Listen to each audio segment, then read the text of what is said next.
I found more Viking songs. Like a lot more Viking songs. People were sending them to me. Hello! Good to see you. Good to see you. Wait, where's my fucking cam change? Hello. Hello. Hello. Hello. Good to see you. Welcome to the broadcast here on June 26th, 2025. Nearly July. White shirt. You're right. It is a white shirt. Is that a problem? Is that going to be a problem? Do you like Minecraft? There's a good question. Finally, a good question to get off the stream. Do I like Minecraft? Yes. In fact, this is not pandering. I just think people that grow up with Minecraft are like better in a way. Like they're smarter. Do you know what I'm saying? Like if you have childhood memories of playing Minecraft, it's like you are a better human being. And so I don't know. Some thought I have.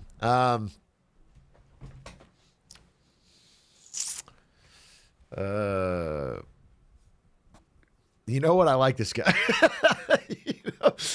you know what? He's all right. Some of his opinions, they're well-founded.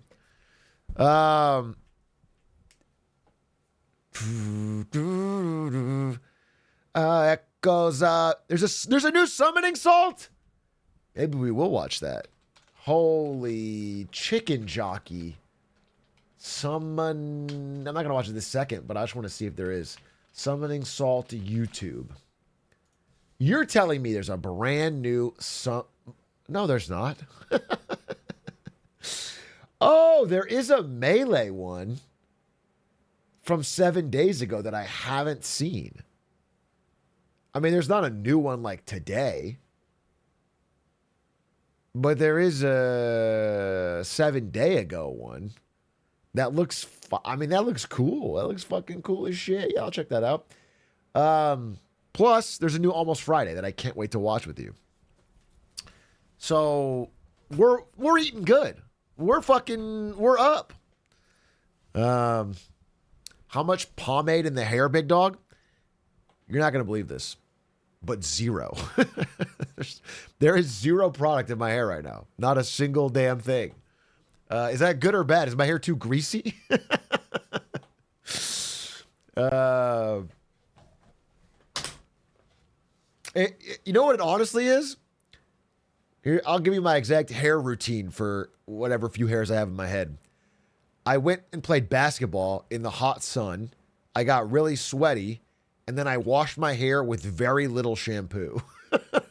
So there's some natural oils in there. Yeah, that's what we're looking at. Can you dunk yet? I'm never going to be able to dunk. Stop shaming me for not being able to dunk. You know I'm a good dribbler. You know what Stans told me? This is such a fucking good fucking friend thing to do. Stans pulled me to the side after our last game, and he's like, dude, I think you've become one of the best dribblers that we play with. It was so nice, dude. It made me feel great because I'm practicing all the time.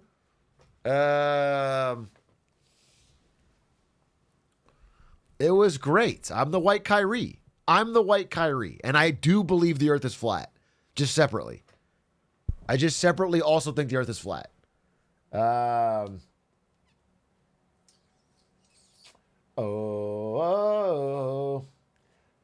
echoes of eternity. Do you think black people are the original Israelites too? Yeah, I told him to tweet that. That was that was my original take. Thanks. Big Time Rush. Big Time Rush, think of the 46 months. You know what else I say? There's another thing I always say. If you grew up with Big Time Rush, you just get humor in a way that old fogies don't get. Do you know what I'm saying? You just have a better taste in music and content and like TV shows. It's like the kids younger than you are too stupid and the people older than you are too out of touch. You know, that's just what I think. That's just something I think. I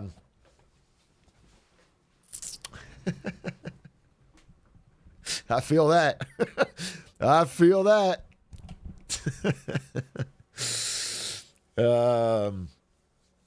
Big A, I got a haircut today. What do you think about it? Do you want to have the chat judge your haircut? Your call. If you would like to tweet at me a picture of your haircut at Atrioc, I'll show it on stream. Are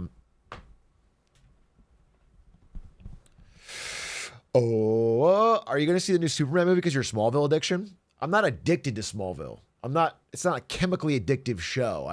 I could stop at any time. I won't stop because I'm actually enjoying it. But here's the thing about Smallville. I like this show because it is bad. Like it's peak. For me, it's peak stream content because it's bad. I don't care about Superman. I have no allegiance to the Man of Steel. And I probably won't see the movie unless it gets great reviews or anything. I'm over superheroes. But it's not really a superhero show. It's like a funny teen dramedy mixed with Monster of the Week. It's just everything I want in a stream show. It's so funny. The echoes of eternity. Valhalla's calling me. The music bangs. Oh yeah, the music also bangs. It's like every early 2000s classic radio hit. Yeah, it's fucking awesome. All right, did someone send me a haircut pic? I got sent this. They said, "This is my new haircut. What do you think?"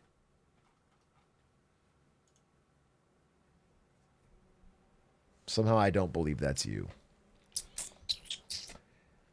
To be clear, by the way, Lex Luthor in that show, one of the cleanest balds I've ever seen.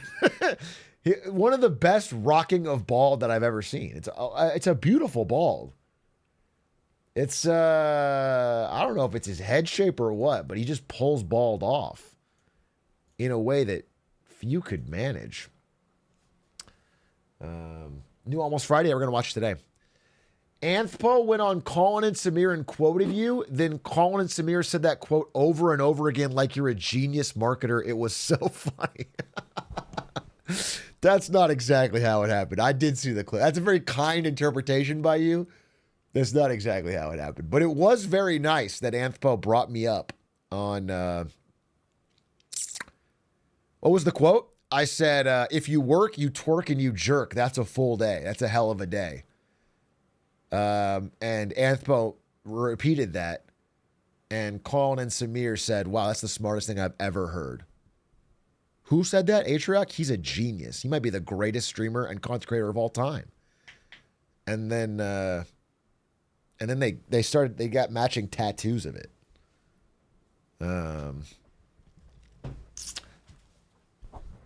The next Steve Jobs.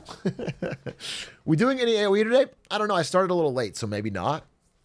But I will have an AoE grind session. I will have it soon. Because yesterday was fucking chungus fun. If it was heckin' doggo fun for my millennials. It was skibbity fun for my Gen Alphas. And it was I want to kill myself fun for my Gen Zers, okay? It was fucking fun. I really, really, really, really, really enjoyed it. And I want to grind that game again. I want to put on the fucking helmet. I want to grab the axe. I want to play Skull. And I want to just try to get leveled up. And if I can't get there, I'm going to ask Hera or one of the greatest players of all time to help me. I'm going to streamer privilege it. And I will get to the goal that I want. It'll be fun. It'll be great.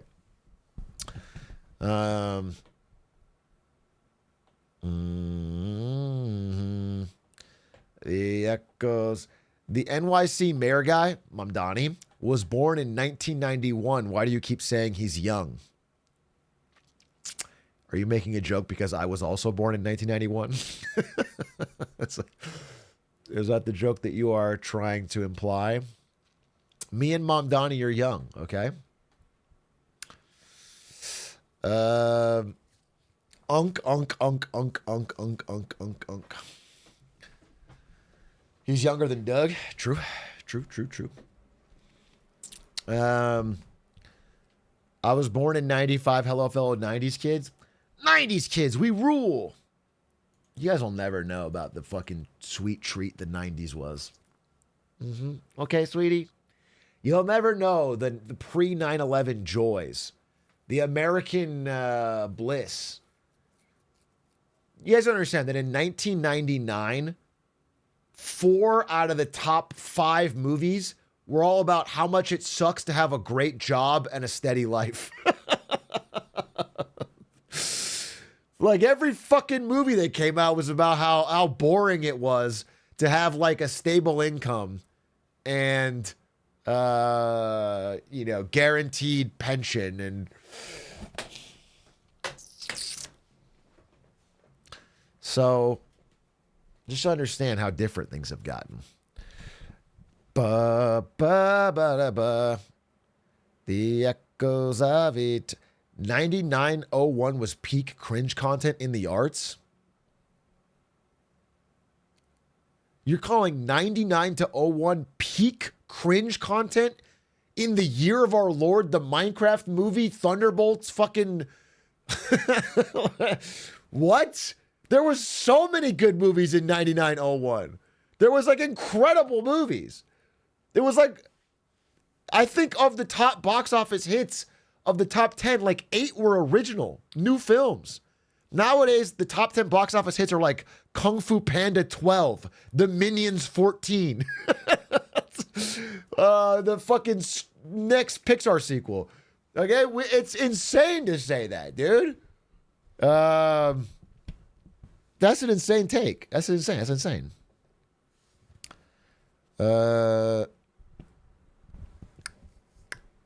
If you don't see Superman in theaters July 8th, I'm going to crash out. You're going to crash out because somebody, all due respect, that you don't know is not going to watch a movie that you can't see them watch. Have fun crashing out then. I'm probably not going to see it. Unless the reviews are insane, I don't really care about superhero movies anymore. I'm over it.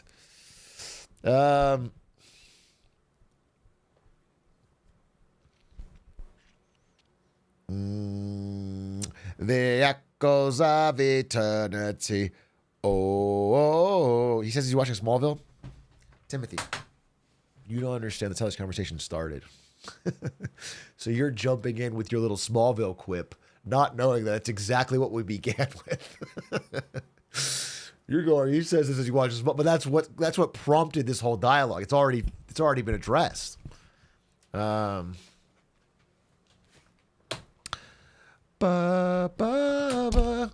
my microphone. It woke.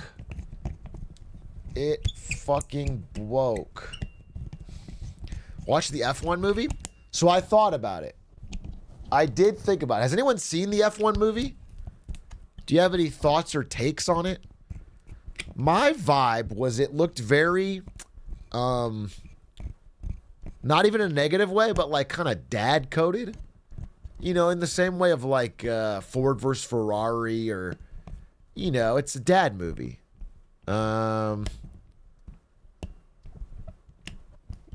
Go with Stans.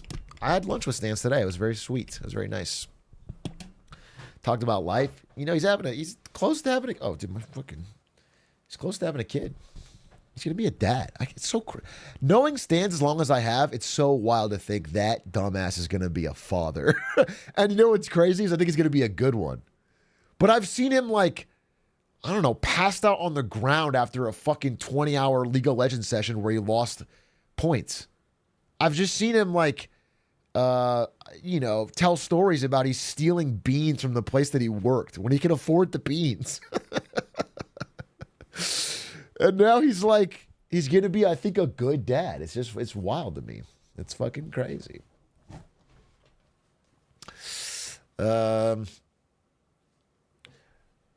People have sent me more haircut pics to the DMs. Let's see. Haircut. What's the verdict, little bro? This is actually your haircut? Okay, let's take a look. Chat, everyone needs to weigh in. This is how do I pull this open? Everyone needs to weigh in. Haircut. Dude. All right, so the haircut is fire. Great haircut. Looks good. The glasses and the stash. The glasses and the stash. The fit is chopped.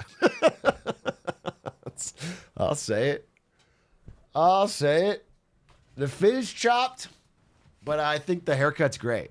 If all you want is to judge the haircut, why is it leaning? It doesn't need to be perfectly lined up. The haircut says, you know, it's clean but fun. It's good. The haircut's good, dude. There's no problem with this haircut. And you know what? I'm coming around on the stash, too. The stash says I'm a little bit different. Although everyone of this age who looks like this is doing stashes lately, so it's actually not that different, but I still respect it. I still respect it. I hate the glasses. I hate the glasses. But also, I'm pocket watching. Your glasses show a reflection of you, I think, at the gym. Holy shit. He's a Chad. Yeah, 9 out of 10. This guy's got a Zen in right now. 9 out of fucking 10. This guy's got a Zen. He's got a big fucking tub of creatine in his unfurnished apartment or dorm. And I respect it. I respect it.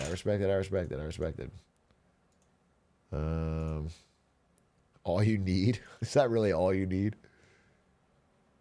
Is that really all you need? Get Stans to put you on Football Manager? No, I'm happy for him, dude. He was popping off today playing Football Manager. He had all the fucking football hooligans checking out his chat. Bro was multi-streaming and had numbers up on both. Not the game for me. But the echoes of it. The strange intersection of spreadsheet gamers and sports gamers. It's called autism, and it shouldn't be shamed. Okay? It's called undiagnosed autism, and it's not a problem. It's not like it. No one needs to be taken down for it, okay? People should be celebrated. Autism,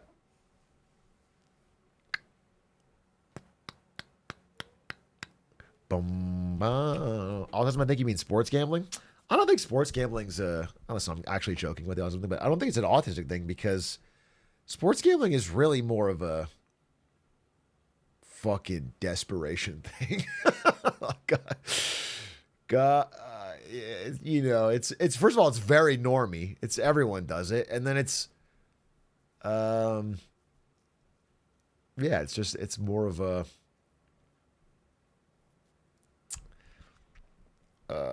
moonshot, you know. It's sports gambling is really for normies who think stocks are like they want to gamble on stocks, but they don't. It's too boring. That's where sports betting hits. Okay.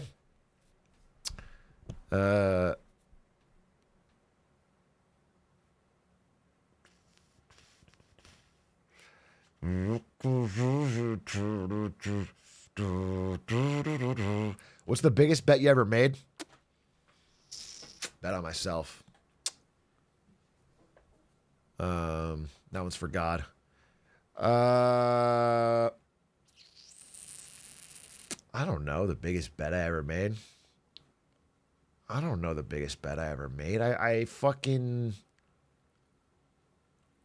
I'm trying to think what the biggest bet it's probably with Lud on something. We've put a few thousand on things.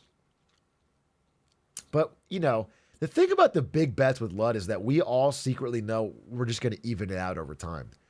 Whoever's up always takes dumber bets until it gets even. So, yeah,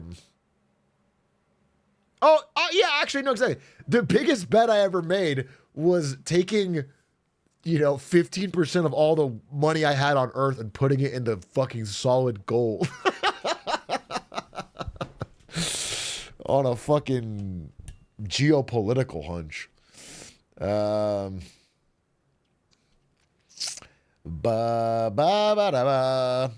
Echoes of eternity. Your tattoo was a big bet? Yeah, not a cash bet. But yes, that was a big bet that got me told to kill myself by Brazilians. But who hasn't been told to off themselves by Brazilians every now and then? I'm not going to get hung up on it.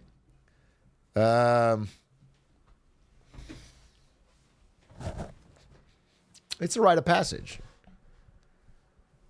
Hurry up and turn on Smallville, little bro. I don't know how to tell you this. This happened with House. Posts like this will make me stop watching it altogether, and I'm banning you permanently right now. Okay. I don't know. And you have 999 messages. I hope if a mod sees this, if you feel generous, unban later, but I will not. Okay, I find that to be, it's very frustrating. Okay, you can go watch it by yourself. Many people have. If you like this show, go watch it by yourself, but I will watch it as the end to a full stream. There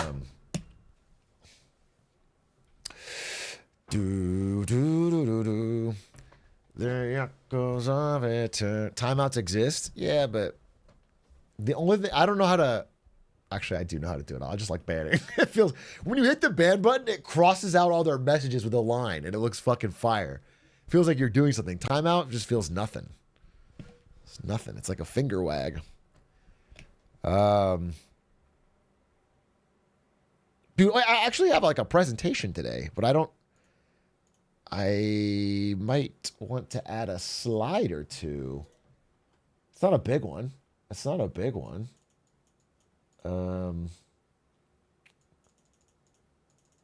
But it's just something I thought was interesting.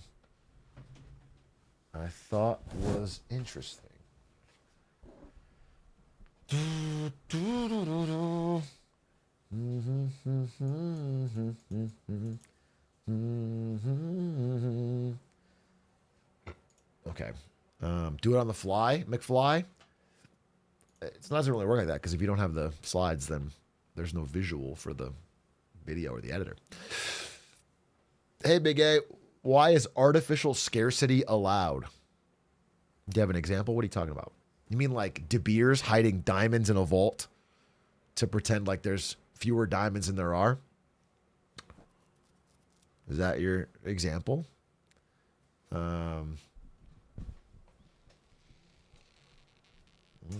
Why is it allowed? Well, the problem with that is that they were able to acquire all of the diamond mines. But it's not even a problem, dude. There's lab-grown diamonds that have driven down the price. Most millennials, at least, from that generation and younger, just don't buy a fucking De Beers diamond. They just buy, if they want a diamond, they get a artificial one for way cheaper.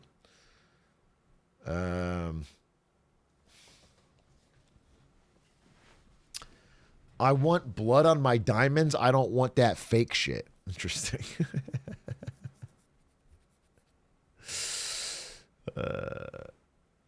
I know a guy who owns 50% of the entire supply of a single CS2 skin and hides most of them all in a storage container to drive up the price. Why is this allowed? Do you think I'm fucking Gabe Newell? I mean, I'm fucking Gabe Newell to try and get access to his bunker, but I'm not fucking Gabe Newell, if you know what I'm saying. At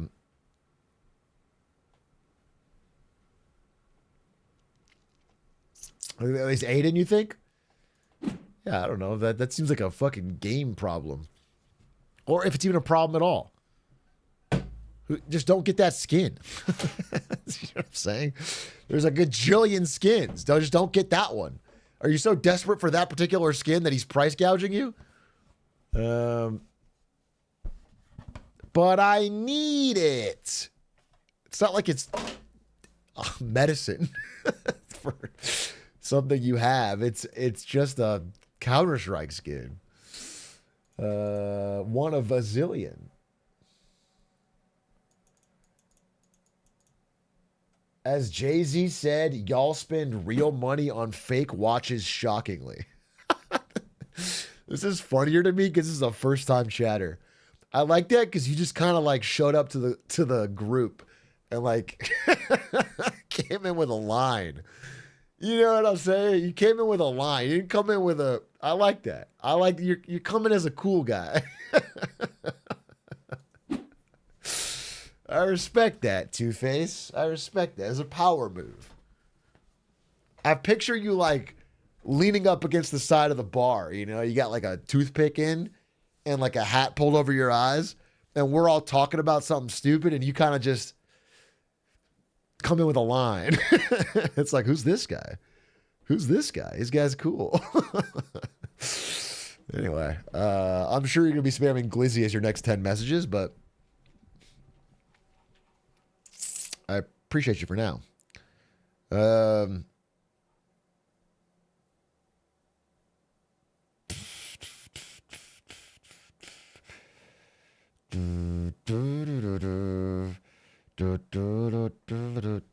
Let he who has not spammed Glizzy cast the first stone. It's fucking true. It's fucking amen, brother. Man, I really haven't planned out how I want to do this. Was there a major piece of news today that I mean, I have a presentation. I want to talk about. I don't even want to say it yet.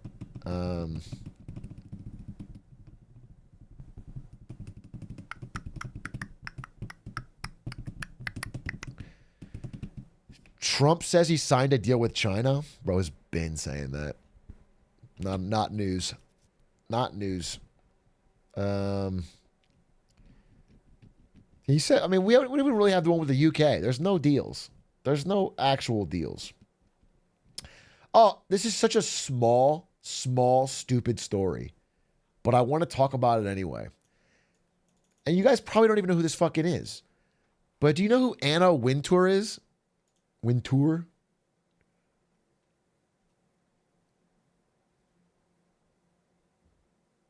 Okay. She's like this editor of Vogue. You probably know her as, if you know them. The reason I bring this up is because I recently, and this is like not super recently, but like within 4 or 5 months, I finally saw the movie Devil Wears Prada. I've never seen it before. And I don't understand why anyone likes it. I wanted to bring it up. I thought that I want someone to explain to me why anyone likes this movie. That's what I want. I want someone to explain it to me.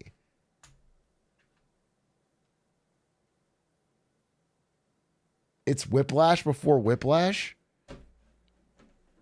Okay. Again, it's been a few months. I'm trying to think of like, I remember thinking, I thought this woman, here's what I'll say. The movie makes it seem near the end that we see some side of her that shows why she's acts this way. But you don't really. I'll explain the movie. She is a head of a magazine who is a gigantic asshole to everyone around her. Like truly horrendous to work with. Truly mean to her employees. Throws things at them, insults them, calls them fat.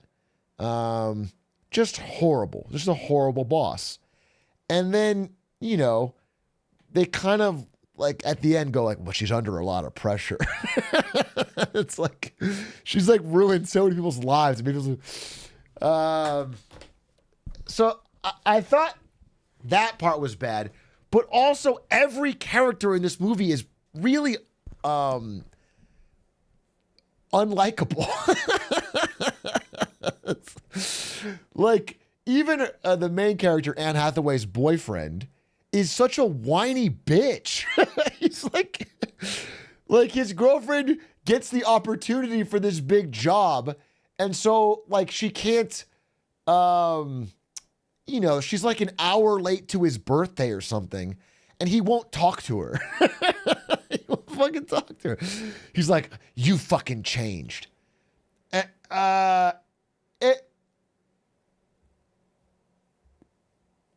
here in Mexico is an ultra hit movie. It was a hit movie here.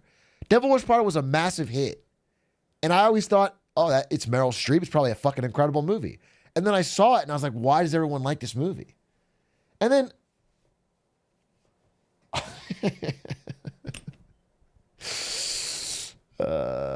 it's the Social Network movie for the girlies. Is it like Social Network at all? It's fun. Maybe it's fun. Maybe it's fun. If F1 is a dad movie, this is a mom movie. I don't think it's a mom movie though. I feel like most women like this movie, but even guys like this movie. It's just a popular movie. Watch a pretentious video essay about it right now.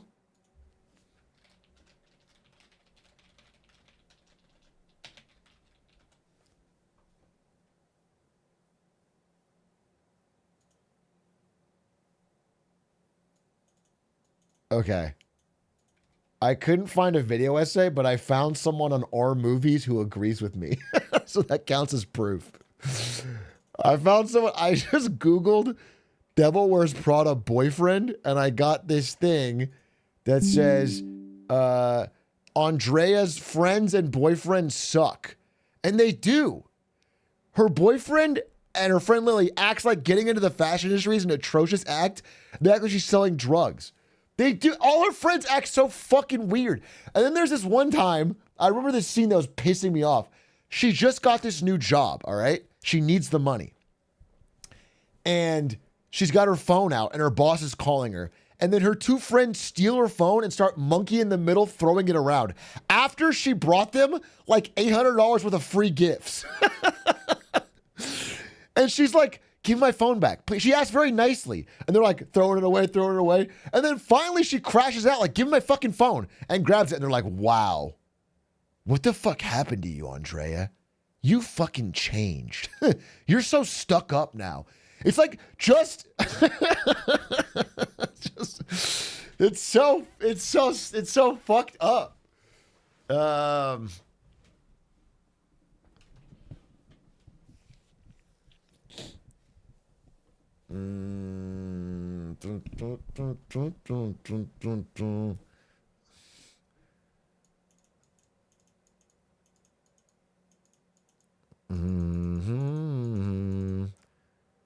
Yeah, okay, and then another thing. Another part of this movie. Okay, it's all coming back to me. Because I remembered I was mad at it, but I couldn't remember why, and now it's all coming back to me. I also remember, okay, so the emotional, like, low point of the movie where it's like, oh, we need to change, is when she is working so hard. Oh, she gets an opportunity to go to a really big fashion event and meet big stars or whatever. Or I think like get a chance to get a writing gig. It's important it's an important night. But because of that, she misses her boyfriend's birthday. So, I can get a fucking photo.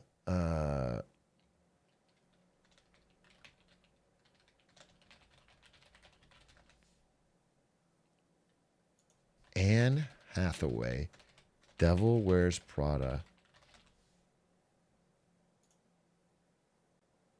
Okay. Look. Just watch the fucking scene, dude.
Yeah, I have.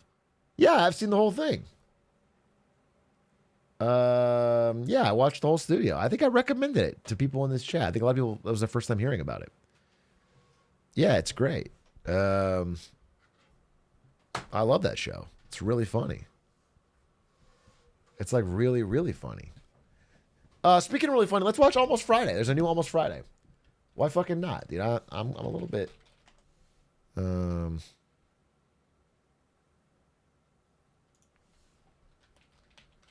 Almost Friday. When you forget to save someone's number is what it's called. Fragments from a man's past resurface. It is Almost Friday. Faded memories like a haunting specter. Can he put the pieces together to see the full picture? Can he untangle the past without stirring the ghosts he's worked so hard to bury? No, she doesn't live here anymore.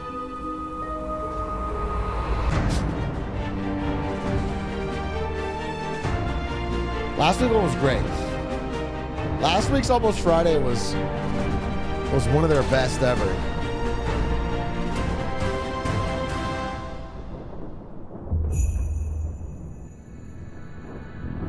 April 5th. Liam Cullen is enjoying a pleasant afternoon at home when he receives an unexpected message. I was sitting on the couch watching TV when all of a sudden I got a text message. Huh? From The Rock? Who could that be? Yo, miss you, my brother. Back home for the weekend. What are you doing? The text was nice. It seemed like someone I knew pretty well. I checked who sent it. I didn't have the number saved. Liam shuddered in horror, as if a hand from the cosmos lurched out and wrapped its icy fingers around his luxurious velvet throat. I was sitting in my room watching TV when Liam called me, and I could tell right away something was wrong. Hey, what's up? Hey, do you have this number saved? I typed in the number Liam gave me, and nothing showed up in my contacts. Maybe you could try Googling it. Good idea. I mean, sometimes they actually have like fake spam numbers that'll pretend to text you.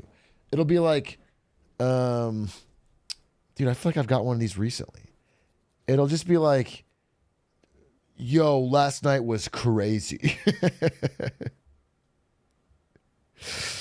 And then you respond, and then it's fake. It's like, who is this? And then they just want to, yeah, it's just a test to see if you're a human being with a number. Any luck? Nothing. Shoot. Maybe we could ask Billy. Good idea. Billy, help! Billy! I'm trying. I was laying down in bed watching TV when Will called me in. Hey, Billy, do you have this number saved? 657-432-740. Yeah, I don't have it. Dang it. Who the heck could this be? What's the area code? 657.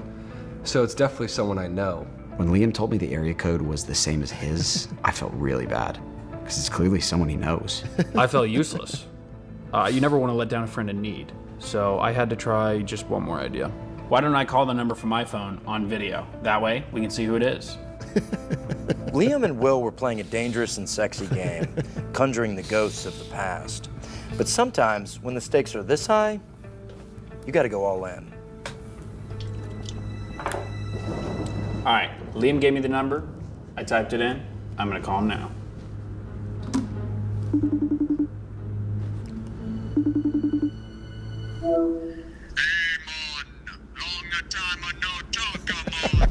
What? I was confused when I heard a Jamaican man on the phone. I thought, wait, I don't know any Jamaicans. I could tell right away that this was one of Liam's close friends because they're all bad guys. What'd you say? Hey, you're breaking up actually. Can you repeat that? Dang it. We almost had him. Hey man, sorry I'm driving. Want a link tonight? I just got a text too. Send me that address.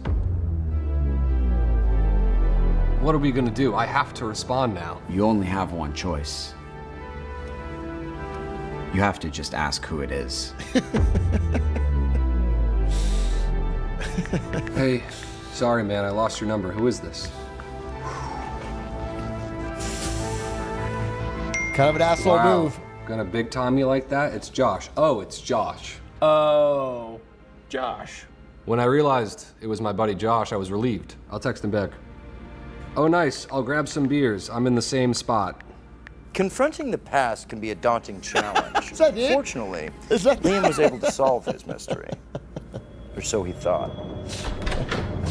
Okay. Hey guys. It was Josh Duran. A completely different Josh than I was expecting. Josh doesn't suck, but he's not fun to hang out with. I brought a ton of board games. Billy, can you go grab them from my Jeep truck? It was a nightmare come to life. Josh Cole is our really good buddy, but Josh Duran, we just don't know him that well. I got the guys into the situation and I had to get them out. Actually, I think we're pretty tired. I think we're just gonna go to bed. Oh, no worries. Maybe we can do something tomorrow. Yeah, maybe.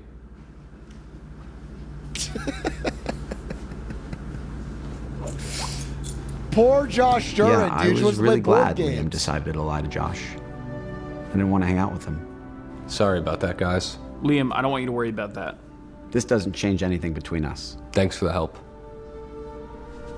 What began as a small ripple in Liam's memory quickly turned into a wave that pulled him under.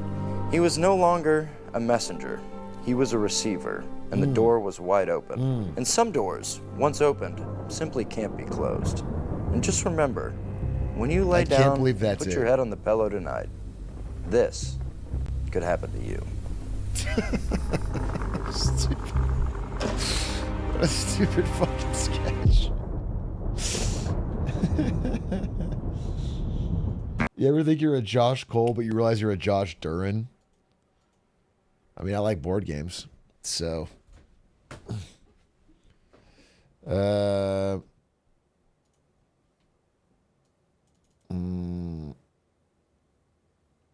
Post-credit scene? Nah, it's like an ad. They always do an ad at the end. You can't all be winners? That's fine. It's funny. It's funny. The White House released a daddy music video. I can't even tell if you're joking. I actually can't tell if you're joking.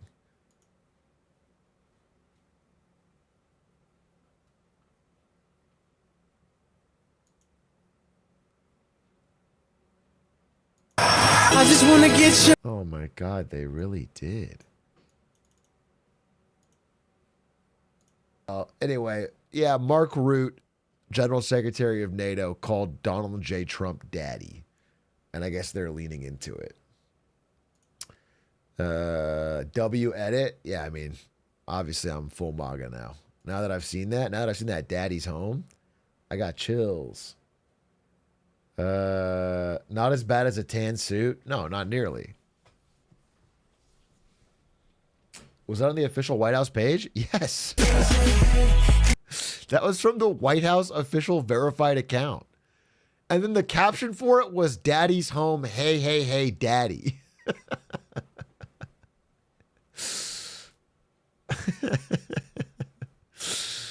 Top comment is, this is the cringiest collapse of a nation in real time.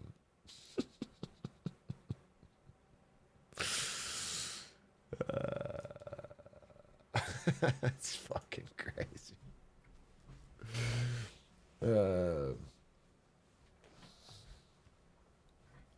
It is presidential, though. I got to be honest with you. You want a president who's going to call themselves daddy all the time. I think Washington did that, right? Or Lincoln? They were constantly doing this.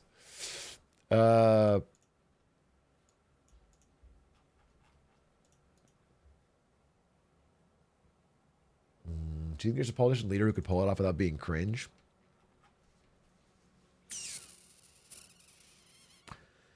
No? No, I don't think so. No, I think it's inherently cringe to do that.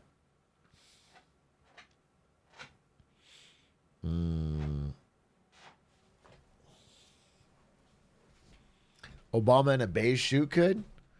Maybe Obama in like a presidential dark gray suit, but not in a tan one.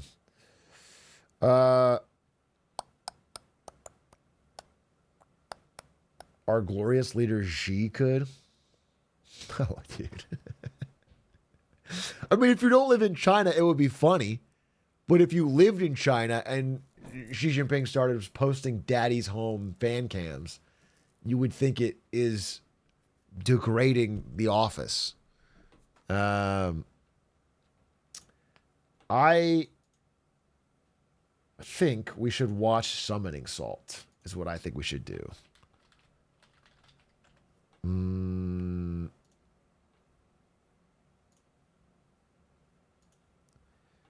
Because I heard it's a good one. It got 1.5 million views very quickly. And it's not a 3-hour one. It's like 40 minutes. Robert Stacks Unsolved, thank you for the gifties.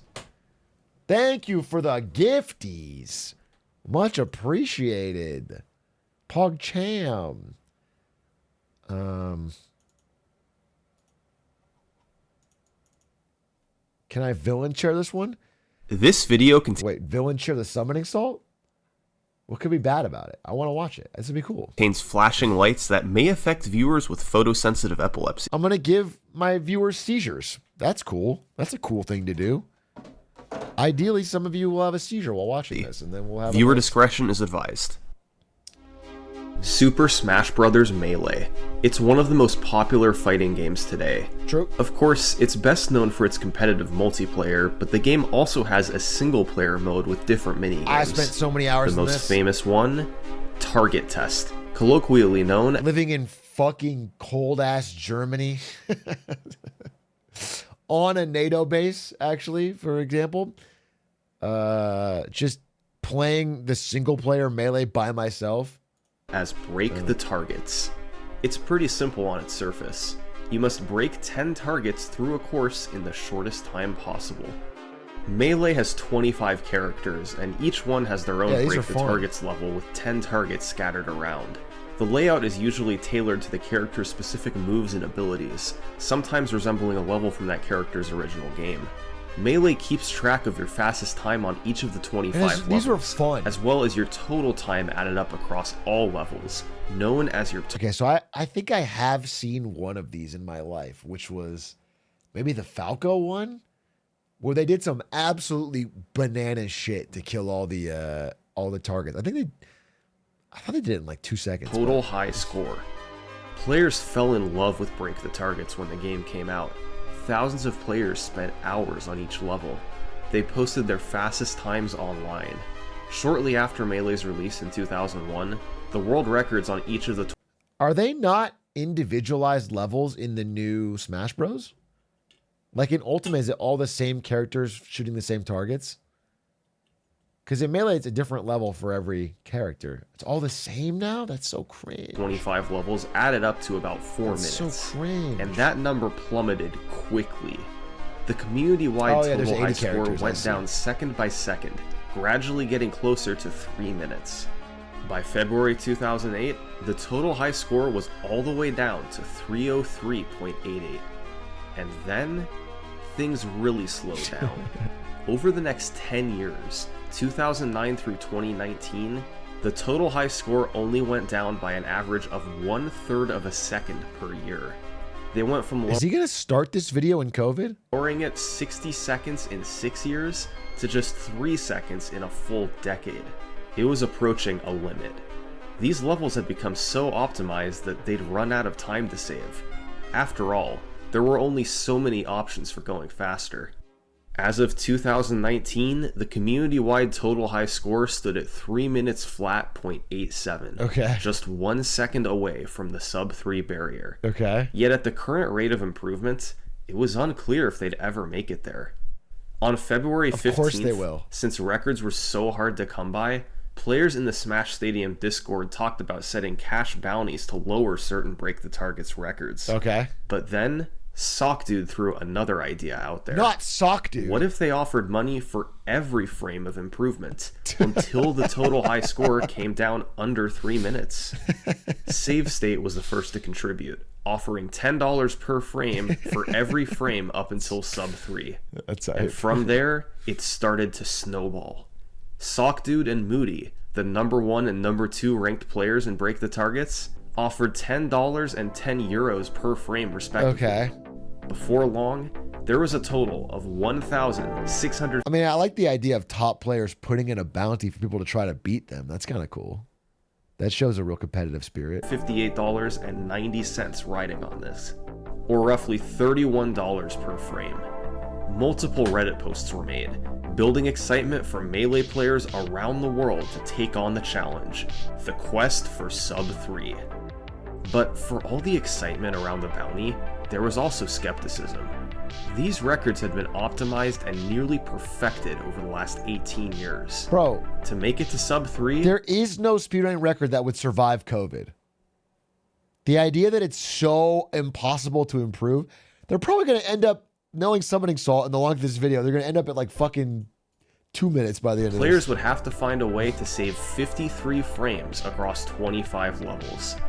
It may not sound like much, but these were already 25 of the most optimized world records in all of video gaming. How do you save time when there might not even be time left to save? They will. They fucking will. Oh, sick.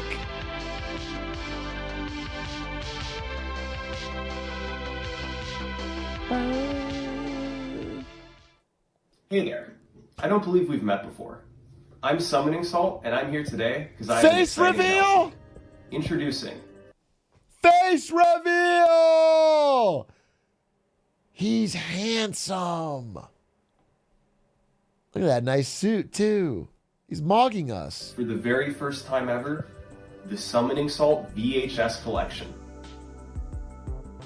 Now look, I love physical media, and I love the nostalgia of VHS. This is something I've wanted to do for a long time. Every few months, I'm going to be re-releasing one of my videos on VHS. And the first entry in the Summoning Salt VHS collection, Halo 2. It comes with professionally designed, beautiful box art, with a teal VHS tape inside.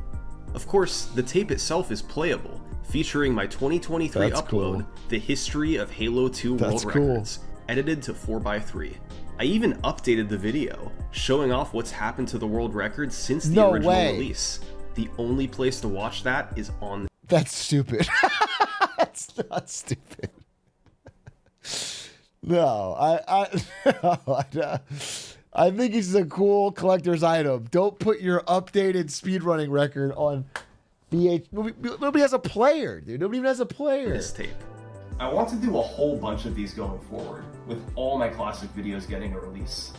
The better this first one does, the more I'll be able to do in the future. To purchase it, go to summoningsalt.com. Hit view full details for the full description and pictures.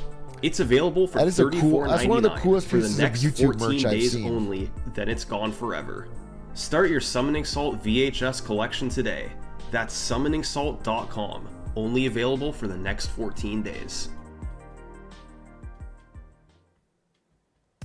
It's February 15th, 2019, and these are the 25 world records in Break the Targets, What's the fastest along one? with the year they were set. Mr. Game & Watch is 2.82 they were seconds. each just a few seconds long, and many had been standing for years. Some were set not long after the game came out, and remained unbroken more than a decade later. That's crazy. To start making progress on the bounty, someone would have to break... That's crazy, because in 2007 and shit, did they even... I guess they did have like wave dashing and everything. Okay. But there's been new techniques. I'm surprised there's nothing new since 07 that could break one of these records. Who was most likely to do that? Well, there were 3 tiers of Break the Targets players. Tier 1 was the game's very best players. That's Sock Dude and Moody. Including ties, Sock Dude and Moody held a collective 18 of the 25 world records. They also had the 2 lowest individual total high scores. not far off from the community-wide total high score of 3 flat .87. These two guys were the most likely to make progress on the bounty. Okay. The second tier included players who held 1 or 2 records but weren't on the same level as Sockdude and Moody. Players like Chaos 6, Sam the Digital, and Demon 9. Highly skilled players, but Demon not quite 9. as dominant. It's my dark The horse bounty pick. could be just what they need to chase more world records. And then, the third tier was the unknowns. Players who had never set a record. Okay, I'm just thinking about it now. If you could save 1 second on any one of these 25 runs, you instantly break 3 minutes and you win. You're telling me there's not 1 second to save in any one of these runs?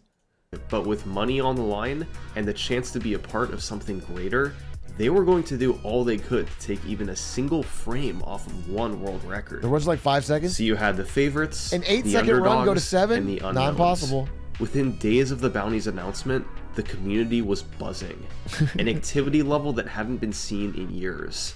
Yet, for all the excitement, there was a lot of work ahead. Someone had to kick off the bounty by breaking a record, and all 25 of them had many, many years of history. But as optimized and as battle-tested as they were, maybe some of the oldest ones weren't quite optimal. And over 12 years, perhaps something had been missed. Yeah. Let's take a look at Donkey Kong. Okay. I like this. This was the second oldest standing record in the game. You can a get time the of full run. 8.41 performed by Zampa back in November 2007. Zampa was one of the original legends of Break the Targets. Ahead of the At game. one point in 2009, he held nearly half of all Break the Targets records by himself. Now, a decade later, only one of those records was still standing That's untied. still sick. Donkey Kong in 8.41 That's still seconds. sick. Why had this record stood unbeaten for the past 12 years? Well, this is everything that went into Zampa's time. Targets 1 and 2 are on either side of DK as he spawns in. It's blocked by the text, but Zampa starts by doing a pivot, where during the initial dash you press the opposite direction for only 1 frame to turn around in place. He then jabs, which breaks both of the first 2 targets. Okay. Targets 3 and 4 are then fairly straightforward That as he graphic just was jumps up awesome. and breaks them. To reach the next targets, Zampa performs a series of wave lands, which is a variation of wave dashing.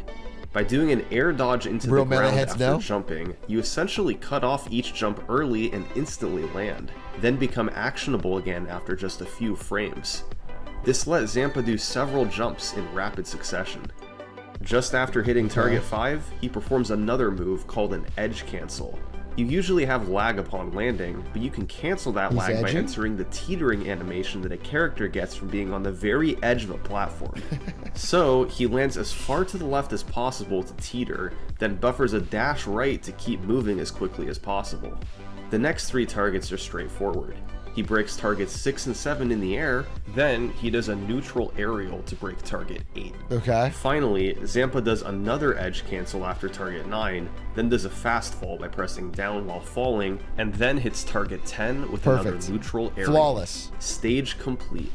All the inputs I just described were performed by Zampa in 8.41 seconds. In real time, it looks like this. Yeah, that's why I like this video, because they're going to show the full run instead of like cuts. This quality's crazy though. It all had to be done Yeah, new as Summoning fast Salt. as possible, not wasting frames anywhere, and that's exactly what Zampa had done back in 2007. Now, in 2019, it was still the world record. Yeah, he's got That it. being said, it wasn't perfect. Oh. There was one more known optimization players could go for. After breaking the 7th target, you could do one more wave land on the girder below to potentially save a few frames. But even with this improvement, it would still be incredibly hard to beat Zampa. His movement was essentially perfect. That From is the just a pivot at the frame. start, all the wave lands and edge cancels, beating him would be tough. But at least there was a path to doing so, unlike many of the other records. So, who would be the first to try and capitalize on this DK time So- save? Sock Dude? Wait, I'm sorry. So is this done all at once and timed that way, or is it your combined best times? Does that mean like to get the world record, you have to do every single break the targets perfectly? It's your combined best. Okay. It's the sum of best. I see. Okay.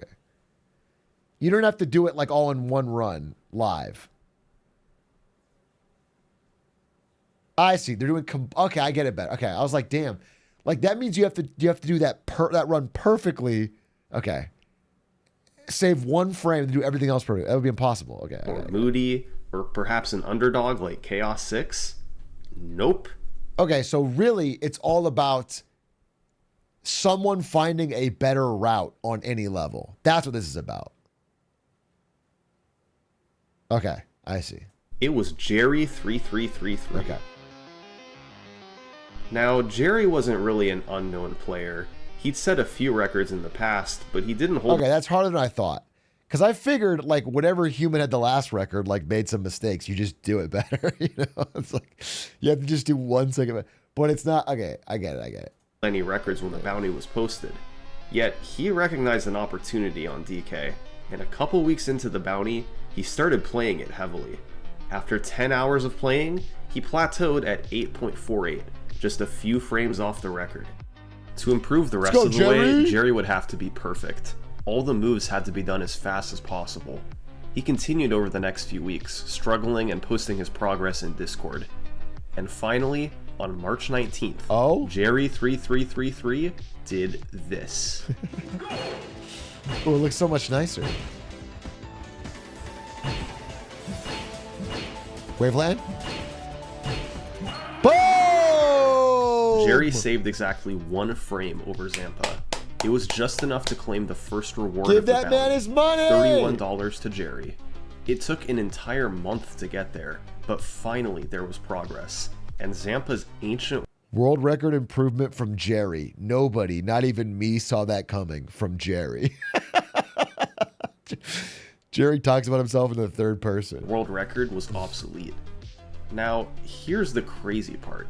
Although Zampa's record stood for 12 years, Jerry's new record only stood for a single day. That's crazy. On March 20th, it was Sock Dude getting another 1 frame improvement, 8.38. Sock Dude used the exact same strategy as Jerry, but executed it just slightly faster. Of course, Sock Dude held so many... Dude, in the Hitman community, I mean, you guys, if you've seen the video, you know Tupla, right?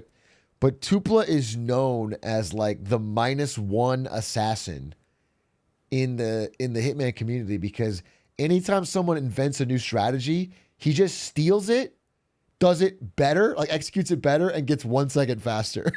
Like he's done this to like everybody on almost every individual level. He always like he doesn't even he just waits for something to get uploaded. Oh, that's how you do it. Does it faster. It's break the targets records, and had been doing this sort of thing for years.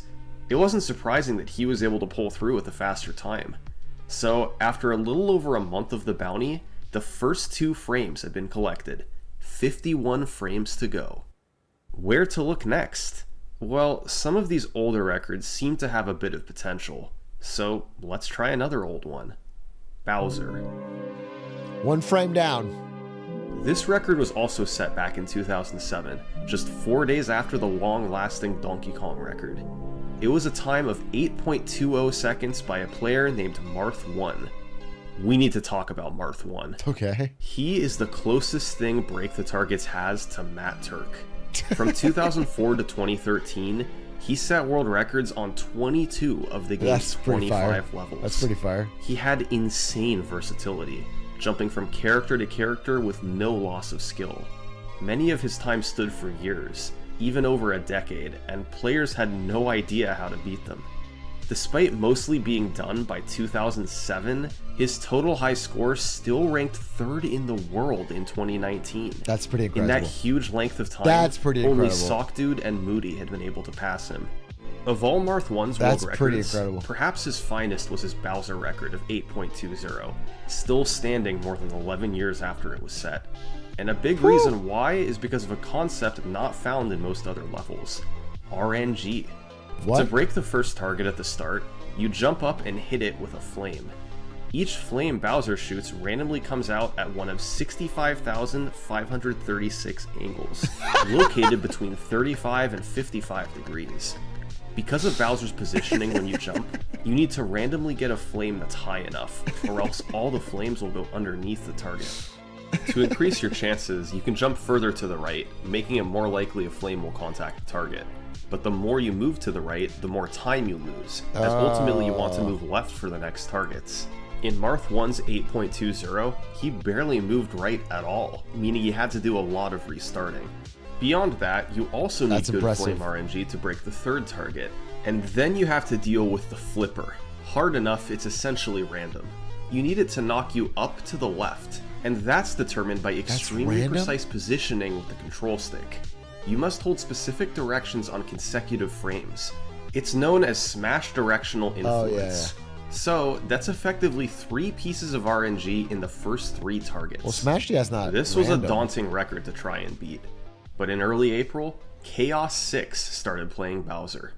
Chaos was a 15-year veteran of Melee, but he'd beaten a world record only once before, Roy back in 2013. Chaos played for hours every day trying for the Bowser record, and took his time down to 8.25. Other players joined in, including Jerry3333 and Sockdude. But on April 10th... I mean, Smash DI really just isn't. Like, Smash DI is whenever you get hit in Melee, your character freezes for a second and it goes like in a stun. And it's just the way that Smash makes it looks cool. But while you're in that stun, if you smash your controller in a direction, your character will physically move in that direction. And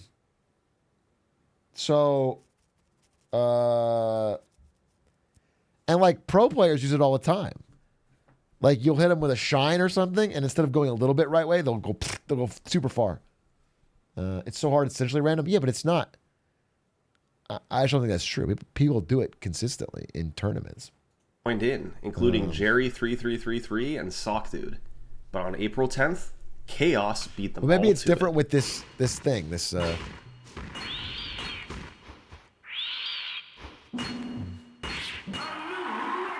It took 12 years to beat Marth 1 by 1 frame, but it was good enough for the bounty. He had a tiny lead after the RNG gauntlet at the start, and preserved that lead all the way to the end. Nice. $31 to Chaos 6 for a 1 frame improvement. 50 frames to go. 50? Oh my god, wait, really? This was very slow progress. The bounty had been active for 2 months, and there had been 3 frames of improvement. Different players had chipped in here and there, yet it hadn't led to anything huge. The remaining 50 frames were going to take years at this rate. But that was about to change. As it turned out, somebody show up. Chaos's record on Bowser kicked off a flurry of Weed Smoker 420 shows up. In the span of just 1 week in April 2019, 4 new records were set for the bounty. The first was the Bowser record that you just saw. The next 2 both came on the same day by the same player, Luigi and a legend Roy. by the name of Sam the Digital. Okay, let's go, Much Sam. like Chaos or Jerry, Sam the Digital wasn't considered one of the very best Break the Targets players, but he had a few characters he specialized in, ones where he had set world records in the past. Okay. 2 of those characters were Roy and Luigi, and on April 11th, he scored 1 frame improvements on both of them. With Roy, the most important part is the leftward velocity you get from the flipper midway through.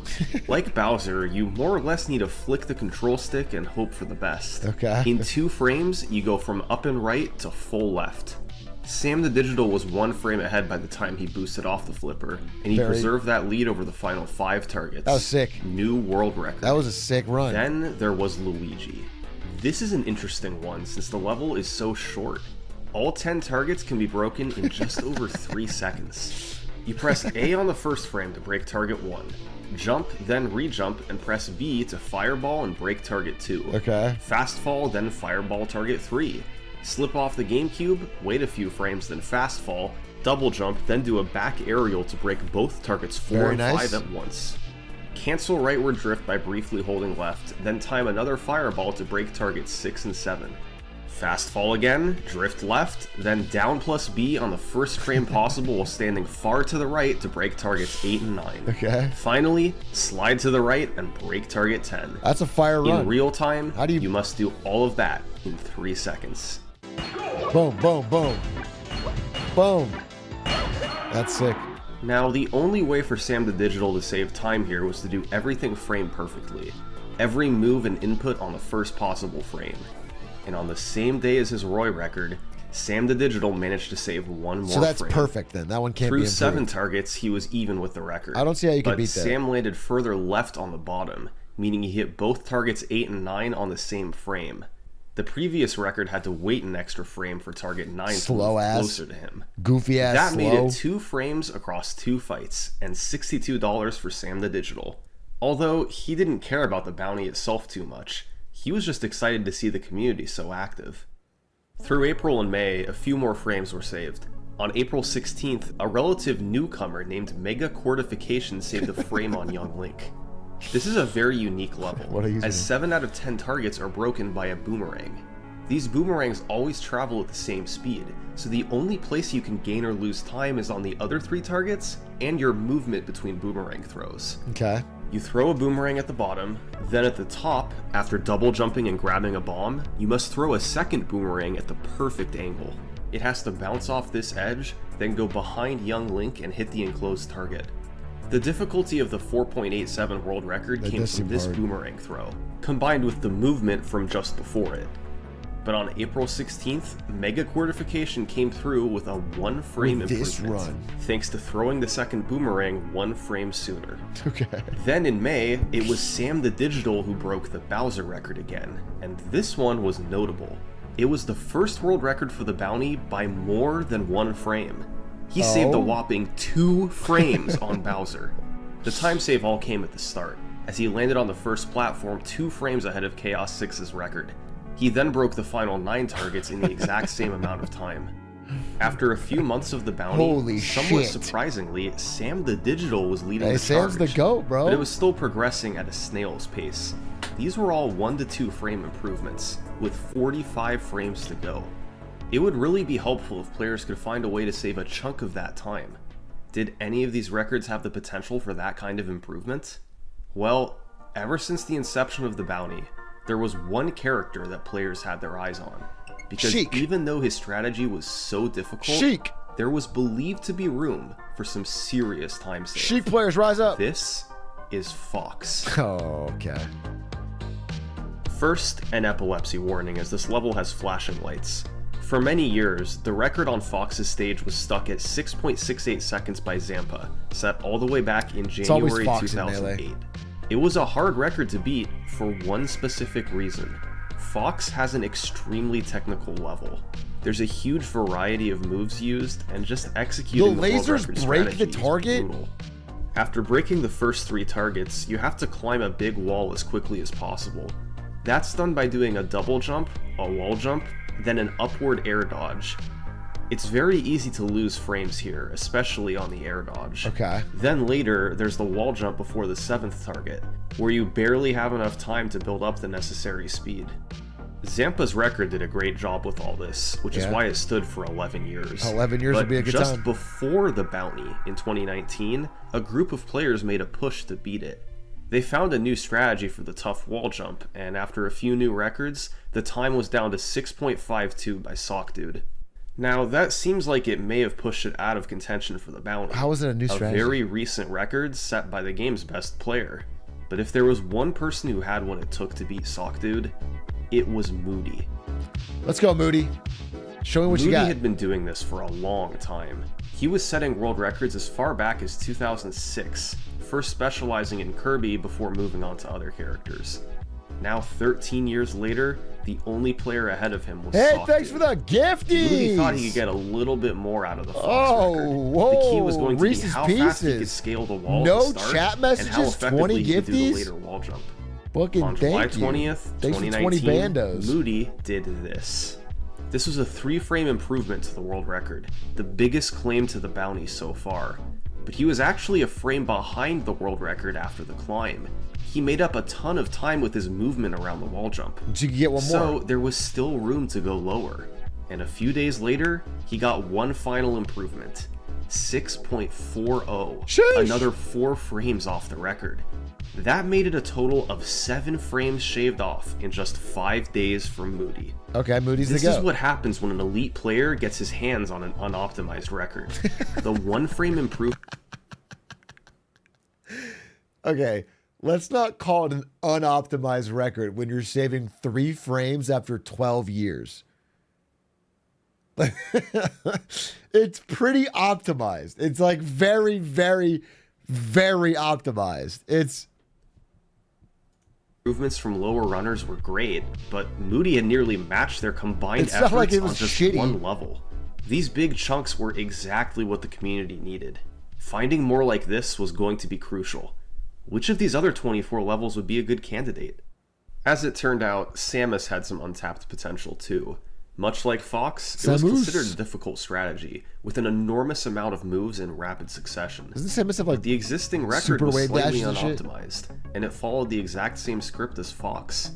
A top player swooped in, this time Sock Dude, and saved 3 frames through faster execution. Another nice save for the bounty.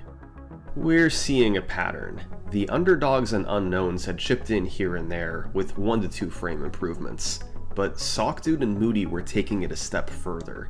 They were the 2 best players, and once they set their targets on an unoptimized record, it was game over. 3, 4 Set their frames, targets. even potentially more. With Sock Dude and Moody on the case, perhaps this bounty wouldn't last much longer. But after all the activity of the summer, heading into the fall, things slowed down again. During the end of August and all through September, no claims were made on the bounty. The problem was that the obvious time saves had already been identified and made. Sock Dude and We Moody need could play all non-obvious they ones. wanted, but if they couldn't find a place to go faster, it didn't matter. After 6 months of playing from the community, they were still 35 frames short. By October, it had been a month and a half since the last improvement. To try and get But things can't there be a going, new there strategy? was one more option. A break the glass in case of emergency time save. Okay. A strategy considered too difficult for humans. Okay. If they wanted any chance at sub 3, it had to happen now. This is Jigglypuff. Get hungry box in First, there? another epilepsy warning for flashing lights in this level. The world It's a record here was 7.62 gamer for emergency? 2015. It was set by Sock Dude, so you know it was a good record. Here's how Jigglypuff's level works. I You're remember essentially this one. making your way through a snaking corridor, breaking targets along the path. After the first turn back, there are moving blocks that try to impede your progress. You must navigate around them. While the Ooh, fastest went movement under. through the level is intricate, the record strategy itself was pretty simple. Sock Dude broke the targets on either side you of him just at the move start, towards it and break broke 'em. 2 more targets in front of him, then broke targets 5 and 6 while dodging blocks, and finally slipped under a moving block That's to pretty make sick. it back left, where That's he pretty destroyed sick. the final 4 targets in the air. It's just a simple S pattern, and yet, this basic level had one of the biggest untapped time saves in the entire game. Okay. There was a glitch here that could save 11 frames. Okay. At the end of the second corridor, if you slide off the edge of the final platform just as a moving block is coming, you'll get squished between the 2 blocks. Once these blocks overlap each other, Jigglypuff gets pushed through to the corridor below. It's unclear exactly who discovered this clip. We have footage of it from as far back as 2005, and it is a big time save over going around. Yeah? 11 frames would be huge for the sub 3 That would be. We push. need this. So, Somebody why do hadn't it. anybody done it yet? I'll do it. Well, It'll be easy. to do the clip, you have to arrive early enough to slide off the edge before the moving block comes. And in the world record, the fastest known execution by the fastest player, Sock Dude arrived at the block 5 frames too slow to do the clip. If anybody could manage to get there in time, they'd be able to give the bounty its biggest award yet. And that's exactly what Boot it up, little Moody bro. wanted to do. I don't want to embarrass He had these to guys. find a way to be They got their 5 big frames day. faster Somebody saw than the video. Sock Dude. Obviously not an easy task. But I could probably break all these To records. his surprise, he had several attempts that actually got the floor clip. Problem was, on each attempt, he'd missed at least 1 target on the way. When you break a target, you freeze for a few frames, so had he not missed targets, Moody wouldn't have made it in time. I see. He did these attempts off and on for months, but he always either missed multiple targets or missed the clip. he just wasn't fast enough. Moody had to save time earlier. So, he looked at the first 2 targets and decided to do a modified version of the task strat. Instead of using a neutral aerial, he used a down aerial to destroy the targets, which freezes the character for fewer frames. Okay. The downside is that it puts you in a harder position to break target 3, so preserving the frames that you saved can be difficult. With newfound motivation, Moody poured in the attempts, and a couple days later, Moody did this. Got this run. Oh my goats! A 12-frame improvement to the world record. This was the biggest improvement to any break the target record in more than 6 years. Other players were amazed that he pulled this off. Easy but money. Moody still wasn't done. The next day, a player named Bobby posted a suggestion to Moody. He could do a reverse forward aerial during the floor clip to break target 7 faster, potentially saving a few more frames. Over the next week, he did more attempts trying to save those frames, and on October 13th, he came through with yet another world record. That's 5 more frames, for a total of 17 frames saved on Jigglypuff. Moody earned over $530 and took out nearly half the remaining bounty I like frames this bounty all thing, at it's cool. once. He was now leading the way to sub 3. Bro, with under a third of a second. Moody at 24, next guy at 4. Moody's got more than everyone else combined times 2. He was now leading the way to sub 3. With under a third of a second to go, there were a few options where players could go from here. They could keep looking for more big improvements like Jigglypuff, hoping to take big chunks off at a time. But another easier option was to simply clean up more recent records. The Samus world record, set just a couple months ago by SockDude, was a good example of this. It was a new record, but since Samus was such a hard level, SockDude felt there was room to optimize it further. That being said, he didn't have any plans to do so, and Moody wasn't playing Samus either. So, somebody else would have to step up. It's time to talk about somebody new. Although, in a sense, Blunt he wasn't Smoker really new at 898. all. This is Mario 64 Master. That's almost worse. Mario 64 Master was one of Break the Target's early champions, and I'm talking really early champions. Back in 2003, just a couple years after the game came out, he was one of the best Break the Targets players in the world, and a level that he specialized in was Samus. In October 2004, he set a world record of 8.18, a time that stood for roughly the next 10 months, but he gradually played the game less and less, and by 2006, Mario 64 Master's interest in the game had faded as he went off to college, got a job, and generally just got on with his life. It happens all the time. A world-class player simply moves on as their interests change. It's practically inevitable at some point. But what wasn't usual was what happened next. After barely thinking about Melee for the next 13 years, in 2019, Mario 64 Master somehow got a small kindling of interest in the game. He saw there was a bounty going on for sub 3 and rejoined the community of players. Hype. An old vet. Despite years of inactivity, could he keep up with the likes of SockDude and Moody? His world records from 2004 were impressive, but they were surely far less optimized than what today's players were doing. Gramps relaced the Jordans. He got to work playing Samus, his best record from 15 years ago. Mario 64 Master learned the new tech and practiced to get his skills where they used to be. He brought a new level of discipline and focus that the game had honestly never seen discipline. before. He created spreadsheets that broke down every strategy in intricate detail, writing up exactly where they lost and gained time down to the frame. Wait, let's go. Anybody who had the fastest split of breaking a certain target, he methodically studied how they did it, trying to implement it in his own attempts. It was like a science experiment. Mario 64 Master put over 100 hours of attempts into Samus over a few months, and 15 years after his last record, in October 2019, he set a new world record of 7.77. That's awesome. Beating SockDude by 3 frames. That's actually really cool. Then for good measure, a month later, he beat it by another frame. It's one of the best stories in the history of Break the Targets. How do legends from years past stack up against modern tech? Well, in the case of Mario 64 Master, he hadn't missed a beat. He's still setting records to this day. Where'd it go? Players had now saved a total of 39 frames. They had 14 to go 14 for left. sub 3. And I'll say right now, the next improvement for the bounty was a 4-frame time save on Peach. This is notable because Peach has the most storied world record of all 25 levels.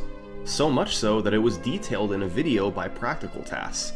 And to fully understand the significance of this record, we need a mini history lesson. Okay. There's a video. For in years, the video? Peach's level had a straightforward strategy. Use an aerial attack for the first target, throw a turnip for the second target, and a parasol attack for targets 3 and 4. Then you take the top path to break targets 5, 6, and 7, before throwing a turnip and breaking the final 3 targets. Players took turns optimizing this strategy in the game's early era, finding tiny ways to save time and improve their movement. Okay. It ultimately settled on a world record of 10.10 by Marth 1, set in 2005, considered an extremely optimized record. Yeah, But looks good. taking the record under 10 seconds was too tempting. In order to do that, players had to use a new strategy. And what they came up with was mind-boggling. See, whenever you down plus B to pull a turnip, there's a 1 in 128 random, chance right? that instead of pulling a turnip, you'll pull an item. Of these item pulls, half will be a Mr. Saturn, 1/3 will be a bomb, and 1/6 will be a beam sword. This beam sword can be extremely helpful to a break the targets run, because it can be thrown almost twice the distance of a turnip. So normally at the fork in the path, you have to go up top to break those targets since a turnip won't reach. But if you pull a beam sword, you could take the low path while breaking the top targets with the beam sword. It saves an entire half second. Oh, that's hype. The downside is that the pure odds of pulling a beam sword is 1 in 768, and that's on top of the execution. That's for a very world record. frustrating. Players knew this strategy existed as far back as 2003, and they started going for it to get a sub 10. The record timeline is a bit murky, with several unrecorded world records. But the first person to get a world record on video with the 1 in 768 beam sword route was Joe Bushman, getting a 9.78 in August 2005. Joe Bushman. To get this dude. record, Joe had to In break the 05? first 4 targets, then pray he won with the 1 in 768 chance to pull a beam This sword. guy loved George If Bush. he didn't, he had to restart. What if this is George Bush's He'd get alt stuck in account? this loop for hours. Joe's record was one of the game's finest, and nobody tried to beat it for years. Then in 2012, Link's Dark Arrows went after it, beginning one of the longest world Spoiler. record chases in Break the Target's history. He pulled dozens of beam swords over hundreds of hours of attempts, compiling them in a playlist called Beam Sword. Dude, this is so funny. We shall name this beam sword Velma. We shall name this beam sword Ignacio. You just uploaded hundreds of beam sword videos. Beam swords over hundreds of hours of attempts, compiling them in a playlist called Beam Sword Theater. These were all runs where he either got the sword at the wrong time or simply messed up after pulling it. Ugh. Lots of people saw these attempts and became invested in his quest for the record. Link's Dark Arrows finally came through on March 13th, 2013, beating an 8-year-old world record with a 9.72. The record was then traded back and forth a bit between him and Hanky Panky, a competitive player who made Yeah, Peach. Hanky Panky's These actually players pushed good. each other to improve, and the record He was, like, in ultimately settled tournaments. on a 9.53 by Link's Dark Arrows in June 2013. This was truly an incredible time. It almost tied the task from target 4 through the end, and only lost a few frames at the start. And keep in mind, that was with the 1 in 768 chance of pulling a beam sword. Yeah. This time was still standing when the bounty began 6 years later. It was not considered a likely candidate for improvement. But man, is there anything Sock Dude can't do? Sock Dude implemented a new time save. At the end, he threw a sword in the air, ensuring that it left Peach's hand before he landed. This saved a few frames over landing before throwing the sword, which the old record did. Now, Sock Dude still had to grind for the 1 in 768 luck, get all the earlier execution, and get this hard Easy for him. maneuver at the end. But of course, he was able to do it. On November 2nd, 2019, Sock Dude got a new world record of 9.46, matching the old task time. It's unreal how Incredible. these top-level players are able to pull time out Human of thin air. tasks? That was 4 more frames for the bounty. What seemed like a pipe dream, something that might take years to 10 accomplish, frames was now left. almost a reality. Just 4 months ago, after weeks of slow, grueling progress, runners still had 50 frames to go until sub 3. Now, thanks to revelations on Fox, Samus, Jigglypuff, and Peach, that number was down to just 10. These players had a big decision to make. A lot of the recent improvements were from big strategy changes, allowing for several frames to be taken off at once.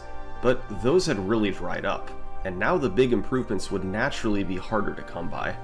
Another option would be to just try and shave small pieces of time off until the 10 frames were gone. Some records, like Captain Falcon, Link, and Kirby for instance, were known to not be fully optimized and could be lowered by a frame or two. Okay. So, what was the right way to proceed? Go for it all, or chip away on several levels? Go for it all! The responsible thing was to take the sure path, save a frame or two here and there until 10 frames had been taken off. But nah, go big or go home, baby. Pikachu's world record was about a decade old, set on New Year's Day 2010. It was performed by a player named Demon9. Demon9! You might know him today as one of the most prolific Zelda speedrunners of all time, Oh, I wonder breaking if world Linkus knows records him. in Wind Waker and Twilight Princess. Linkus But must back know in him. 2010, he was playing Melee, and the level that he was best at was Pikachu. On January 1st, he set a time of 7.20, a world record so good that it was still standing 10 years later. It had survived the likes of Sockdude, Moody, and everyone else. The record used the same strategy that had been used since just a bit after the game came out. It was pretty tough. There was awkward movement at the start, then after the first 5 targets you had the waveland, dash right, full jump, then up air to target 6 and 7. A lot of moves in rapid succession. On top of that, it was an optimized record. Demon9 left room for maybe a couple frames of improvement, Okay. but not much. So then why are we talking about this record? Well, because in 2019, Demon9 came back to Pikachu, and he found something big. See, for years there was known to be a faster method to break targets 6 and 7. Instead of jumping up and landing on the moving platform, you do an up plus B, a move that's broken into 2 legs. You move horizontally to the right on the first leg, and then perfectly angle your control stick to move up and right on the second leg, allowing you to edge cancel on the moving platform above. The problem was the angle for the second leg. It had to be so perfect that it was practically impossible. These dots represent all possible angles you can hold the control stick. In order to get the edge cancel on the moving platform, you have this specific tiny window where you must hold the control stick. Make You'll a notice notch. it's not all the way on the rim. It's a tiny bit before that's the so edge, stupid. making the exact position even harder. There That's was so no way to hit ridiculous. this with any consistency. But in You late can't notch it 'cause it's 2019, not on the edge. Demon9 came up with a brilliant idea. Instead of going horizontal on the first leg and then diagonal, what if you switched the order, going diagonal first and then horizontal? This made things easier. The first leg, you could just pick a rim angle to get the right height. The second leg, instead of having a tiny range, you could now pick any x-axis range in the y-axis dead zone of the controller. Okay. It also makes the edge cancel itself easier since you have more horizontal speed, which is directly tied to how long you have to edge cancel. I mean, smart, but It really was a huge discovery. And when Demon got a time of 7.35 using the route, even though it was too slow for a record, it was a proof of concept that this was going to work.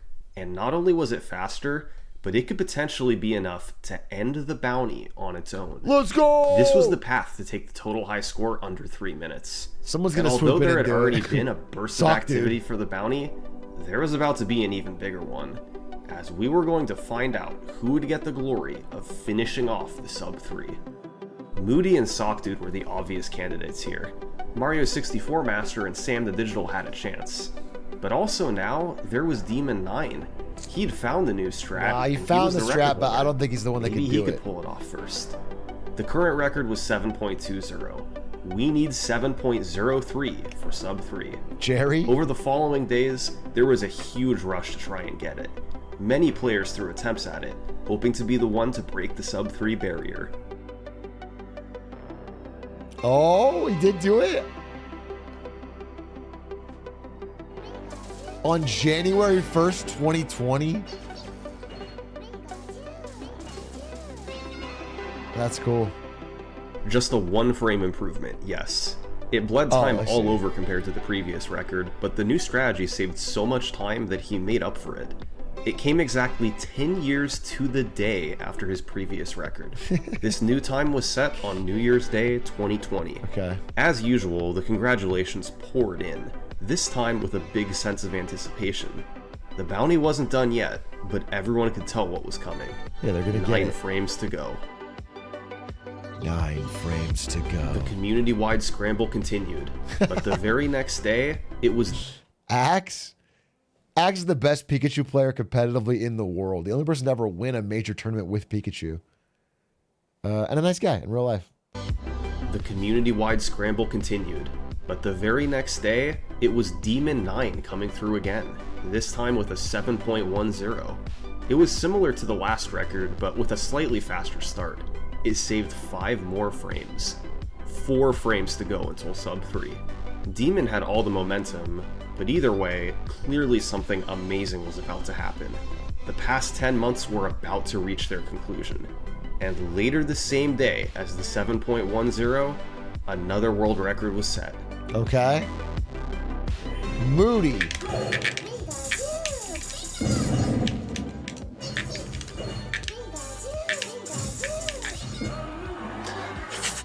That was clean. That was fucking clean. Oh my god. What? What? He did Oh my god. Oh boy. Wow. That's great. We got it, guys. That's it. Moody was the most fitting player to finish off the bounty. He was one of the original sponsors of the bounty, and had claimed more bounty frames than everyone else put together. In total, not counting the money he spent, he'd earned almost $900, way ahead of the rest of the pack. It's not about the money. Because the hours he put in, that's like the most sub minimum wage job of all time. It's like slave wages, dude. But it's for the pride. It's for the fucking... It's about the mark on history of the game. Even Sockdude had to bow down to Moody. The bounty wouldn't have happened without him. But this was still a community-wide effort. They'd come together and taken the total high score down by a full second in under a year. Yeah, I mean, he was... The previous second had taken more than 4 years. These were some of the biggest world record cuts in ages. The community was popping off right now. There were so many eyes on each of the game's 25 world records. And what happened next is even more shocking than the initial push for sub 3. Okay.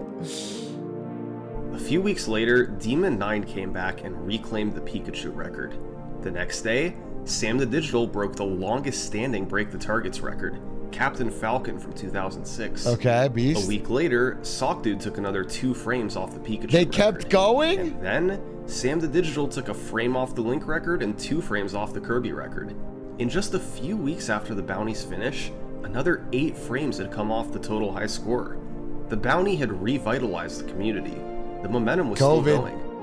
That was nothing compared to what happened in late February 2020. Yeah, I know. It all centered around the ice climbers. You could put that sentence in every speedrunning video. Everyone got stuck at home and they all speedrun like crazy. What happened? Level. Jerry3333 and Moody found a way to reorder some moves and save a full quarter of a second. And then the community worked together to utilize a task strategy called the early cloud. The key was to break the first target with a neutral B. The key was to eat a bat in Wuhan. And all of a sudden, our records are getting smashed left and right. Allowing you to reach this cloud on the left instead of one on the right, and make it up the level faster. How much faster? Been there, done that? Thanks to the early cloud, over the next few weeks, Break the Targets players took 91 frames off the Ice Climbers world record. The entirety of the bounty was just 53 frames. Dude. Timing is a funny thing. Had the early cloud been discovered just a year earlier, there wouldn't have been a bounty. No big push for sub 3. It would have instantly been over in one level. Yeah, there may have been no revitalization of the community. It's cool. No return of Mario 64 Master, and no record spree from Sockdude and Moody. Instead, Break the Targets was completely revived. That's cool. By March 2020, The total high score was down to 257.93. That was now 3 seconds taken off in just a year. The previous 3 seconds took 9 years. Today, the total high score is all the way down to a 253. There are several new records set every year, oftentimes multiple in a month. That's hype. And if the bounty never existed, there's no telling where we'd be. What's the point of this story? Can I throw in a new bounty? I got some bread to throw around. Can I put like $100 a frame or something? That'd be fun. If they're still doing it. Well, in speedrunning, it's not really about the records. It's about the journey. And nowhere is that more evident than in Break the Targets. Thanks for watching. Good video. Good fucking video. PogChamp. PogChamp, PogChamp, PogChamp, PogChamp.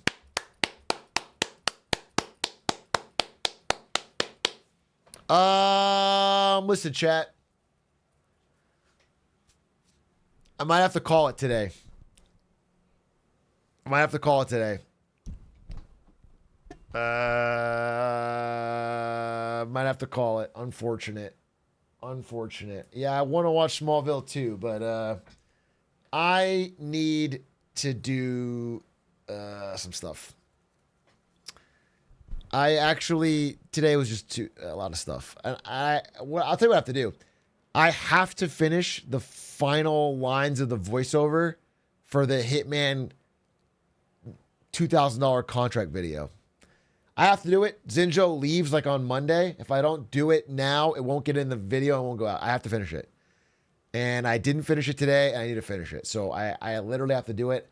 I also would like to add some slides to that presentation so I can do it tomorrow. So I'm sorry. Bad stream today.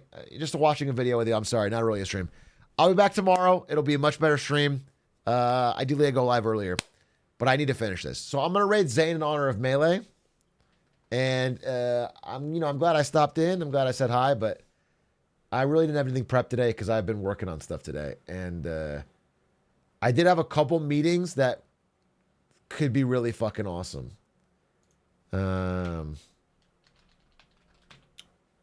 Zane. What's Zane's Twitch? Did I mean my...